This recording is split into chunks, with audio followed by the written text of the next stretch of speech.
Taktı çıkar beni onu.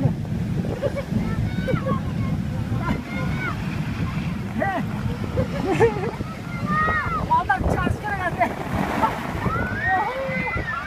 Hadi kıma. Hop bekle çalışkara. Ama topla. Neresi? Bayağı kulaş kayakta gene. İyi işte işte. Aşağı oturun. Ha, kapattın mı? Ha? Kapatırayım mı? Ana, su atmadan. Ana, ettiniz. Hayır, nerede yapacağım? Ne oldu? Tutturma. Az çalsa.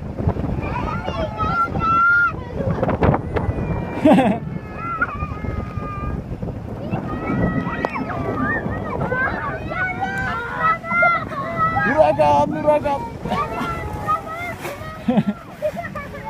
Bas çıkma be. Asık.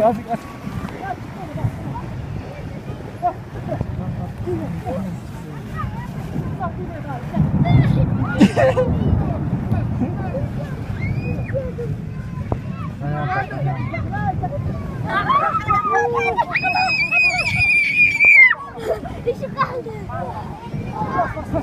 Bas. Tamam bu. Hey ana balayı böyle gel.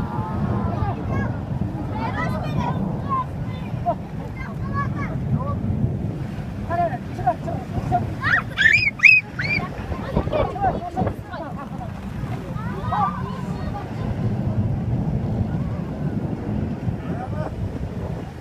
Hadi çık.